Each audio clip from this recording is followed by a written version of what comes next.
À Sey, dans le département du Mono, l'argile est transformée en pot et en divers objets utilitaires. Pratique ancestrale, la poterie fait la fierté des populations de cette commune, située à 75 km de Cotonou, au sud-est du Bénin.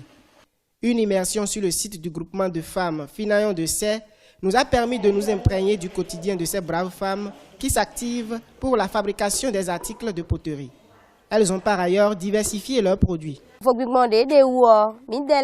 Nous n'utilisons pas le sable pour fabriquer des pots et des objets d'art. Les pots de Sey sont très résistants et de bonne qualité.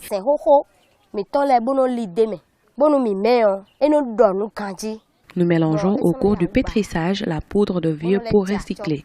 C'est la particularité de nos poteries à Sey. Le pot de la potière de Sey est le résultat d'un processus de fabrication en plusieurs étapes. Il s'agit notamment de l'extraction de l'argile à la carrière, du concassage et du séchage. Après cette phase, la potière transforme les restes de vieux pots en poudre et la mélange avec l'argile séchée, mouillée, pour lui procurer la résistance. La pâte obtenue passera plusieurs étapes de manipulation, de pétrissage. Modelée, façonnée et colorée, les diverses créations de la potière doivent transiter par le feu avant leur usage. Cette phase est l'une des plus importantes et la plus pénible. Nous tournons plusieurs fois pour donner les formes à l'argile. Ce n'est pas facile.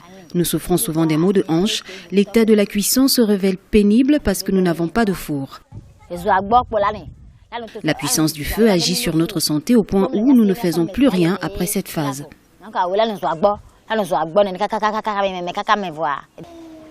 La poterie est une activité génératrice de revenus pour les femmes de Sey. Celles du groupement Finayon rencontrent beaucoup de difficultés dans la production des articles. La formation, l'adaptation de leurs activités aux énergies renouvelables et le passage à l'industrialisation de ce potentiel culturel sont autant de besoins exprimés. Rappelons qu'il existe plusieurs catégories de poteries, notamment les poteries utilitaires, cultuelles et culturelles.